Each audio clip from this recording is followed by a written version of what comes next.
Hi friends, வணக்கம் and welcome to Shamu's recipes Tamil. இன்னைக்கு நம்ம ரெசிபி ஹெல்தியான கம்பங்கூழ். சிறுதானியங்கள்லே அதிகமா எல்லாரும் பயன்படுத்துறது ராகிக்கு அடுத்தபடியா கம்பு தான். இதுல protein, iron, fibre, vitamin E, vitamin B complex இந்த மாதிரி நிறைய சத்துக்கள் இருக்கு. இதோட குட் பெனிஃபிட்ஸ் பத்தி பேசணும்னா அதுக்கு தனியா ஒரு வீடியோவே மேக் பண்ணலாம். கம்பு உடம்புக்கு அவ்வளோ நல்லது. நம்ம வெயில் நேரத்துல ஜூஸஸ் எல்லாம் சாப்பிட்றத விட கம்பு கூழ் குடிச்சா இன்ஸ்டண்டா உடம்புக்கு கூலிங் கிடைக்கிற ஒரு ஃபீல் இருக்கும். அது சாப்பிட்டு பார்த்தவங்களுக்கு மட்டும்தான் தெரியும். சம்மர் டைம்ல கண்டிப்பா இதை சாப்பிட்டு வாங்க. ரிசல்ட்ஸ் என்னன்னு நான் சொல்ல வேணாம், உங்க உடம்பே சொல்லும். நீங்க நம்ம சேனல் இன்னும் சப்ஸ்கிரைப் பண்ணலன்னா சப்ஸ்கிரைப் பண்ணிக்கோங்க. கூடவே பெல் ஐகான் பிரஸ் பண்ணி ஆல் கொடுங்க. இந்த வீடியோ உங்களுக்கு பிடிச்சிருந்தா ஒரு லைக் கொடுங்க.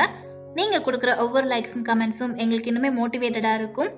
இப்ப வாங்க ரெசிபி செய்ய ஸ்டார்ட் பண்ணிடலாம். ஒரு கப் கம்பை ஒரு பாத்திரத்துல சேர்த்து வாஷ் பண்ணிட்டு 4 மணி நேரத்துக்கு ஊற வச்சிருங்க. 4 மணி நேரத்துக்கு அப்புறமா ஊற வச்ச கம்பை தண்ணி இல்லாம ஃபில்டர் பண்ணிட்டு மிக்ஸி ஜார்ல சேர்த்து கோர்ஸா பவுடர் பண்ணிக்கலாம். பாருங்க, அரைச்சதுக்கு அப்புறமா இந்த மாதிரி ரொம்ப ஃபைன் பவுடரா இல்லாம கொஞ்சம் நர நரன்னு கிடைக்கிற மாதிரி அரைச்சுக்கோங்க. இதை ஒரு பிளேட்க்கு மாத்திட்டு கட்டியா இருக்கிறது எல்லாத்தையும் இந்த மாதிரி உதிர்த்து விட்டுக்கலாம்.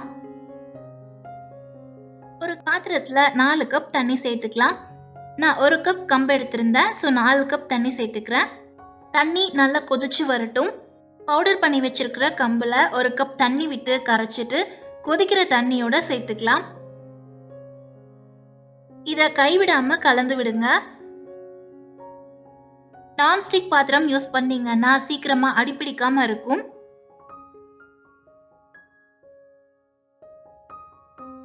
இந்த மாதிரி கொதிச்சு வரும்போது இதுல 1 டீஸ்பூன் அளவுக்கு உப்பு சேர்த்து கலந்து விடுங்க. நம்ம கம்பை ஊற வச்சு செய்யறதுனால சீக்கிரமாவே வெந்துரும். கிளறி விடாம விட்டுட்டோம்னா கட்டி கட்டியா ஆயிரும். வேகிறதுக்கு 10ல இருந்து 15 நிமிஷம் தான் டைம் எடுத்துக்கும். அது வரைக்கும் கலந்து விடுங்க. இது குக் ஆகும் போதே நல்ல ஒரு வாசனை வரும். இதுல இருக்கிற விட்டமின் பி காம்ப்ளெக்ஸ் நரம்பு மண்டலத்தை ஸ்ட்ராங் ஆக்க ஹெல்ப் பண்ணுது. இதுல அதிகமா நார் சத்து இருக்கிறதுனால கான்ஸ்டிபேஷன் ப்ராப்ளம் இருக்கிறவங்களும் சாப்பிடலாம். பிளட் சுகர் இருக்கிறவங்க அரிசி சாதம் சாப்பிடக்கூடாதுன்னு சொல்லுவாங்க. ஸோ அதுக்கு பதிலாக இந்த மாதிரி கம்பை கூழாவோ இல்லை களியாவோ செஞ்சும் சாப்பிடலாம். உடம்புல இருக்கிற கெட்ட கொழுப்பை கரைக்கவும் ஹெல்ப் பண்ணுது. இப்ப கொஞ்சமா கெட்டியா இருக்கு. இன்னொரு 5 மினிட்ஸ்க்கு இதை மீடியம் ஃப்ளேம்லயே வச்சு குக் பண்ணிக்கலாம். இது வெந்துருச்சான்னு செக் பண்றதுக்கு கொஞ்சமா கையில எடுத்து பிரஸ் பண்ணி பார்த்தீங்கன்னா நல்லா மசிஞ்சு வந்திருக்கும். அதிலே தெரிஞ்சுக்கலாம் இது நல்லா வெந்திருக்குன்னு. பாருங்க, இந்த கன்சிஸ்டன்சிக்கு இருக்கு. இப்ப நான் ஸ்டவ் ஆஃப் பண்ணிக்கிறேன். இது ஆறுனதுக்கு அப்புறமா இன்னும் கொஞ்சம் கெட்டியாகும். இப்ப பாருங்க, நல்லா ஆறி இருக்கு. இதை தான் கம்பஞ்சோறுன்னு சொல்லுவாங்க. இதை நம்ம குழம்பு கூடயும் சேர்த்து சாப்பிடலாம். இப்ப இதை இன்னொரு பாத்திரத்துல தண்ணி சேர்த்து அதுக்கு மாத்திக்கலாம். இதை உடனே சாப்பிட்றதை விட நெக்ஸ்ட் டே சாப்பிட்றது நல்லது. ஏன்னா இதை இந்த மாதிரி தண்ணியில போட்டு வைக்கும்போது லைட்டா புளிக்க ஸ்டார்ட் ஆகும், அதாவது ஃபெர்மெண்ட் ஆகும். அப்படி புளிக்க வச்சு சாப்பிட்றது உடம்புக்கு இன்னும் நல்லது. இதை நான் நைட்ல செஞ்சிருக்கேன். மார்னிங் எடுத்து கரைச்சிக்கலாம். பாருங்க, நைட் ஃபுல்லா ஃபெர்மெண்ட் ஆயிருக்கு. இதுல தேவையான அளவுக்கு மட்டும் இன்னொரு பாத்திரத்துல எடுத்துக்கலாம். பழைய ரெசிபிஸ் எல்லாம் செய்யறது ரொம்ப கஷ்டமா இருக்குன்னு நினைச்சிட்டு யாருமே இதெல்லாம் செய்யறது இல்ல.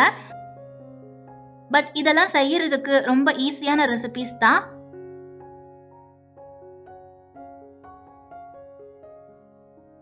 இதுல நமக்கு எவ்வளவு வேணுமோ அந்த அளவுக்கு தயிர் ஆட் பண்ணிக்கலாம்.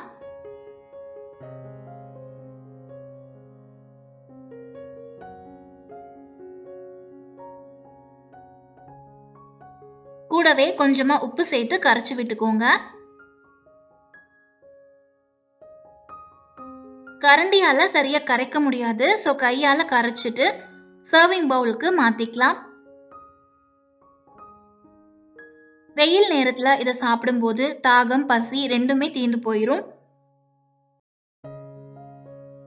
இதை இப்படியே கூட குடிக்கலாம், நல்லா இருக்கும்.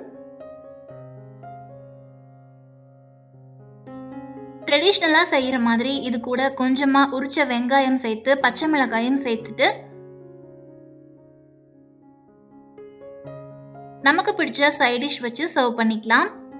சும்மா ஸ்டொமக் ஃபில் பண்றதுக்கு மட்டும் சாப்பிடாம உடம்ப ஹெல்த்தியா வச்சுக்கவும் இந்த மாதிரி ட்ரெடிஷ்னலான ரெசிபிஸ் எல்லாம் செஞ்சு சாப்பிடுங்க. சத்தான இந்த கம்பங்கூழ நீங்களும் செஞ்சு பார்த்துட்டு ரெசிபி பத்தின ஃபீட்பேக்கை மறக்காம கமெண்ட்ஸ்ல சொல்லுங்க. இந்த வீடியோ உங்களுக்கு பிடிச்சிருந்தா ஒரு லைக் கொடுங்க, சப்ஸ்கிரைப் பண்ணி சப்போர்ட் பண்ணுங்க. Thank you all.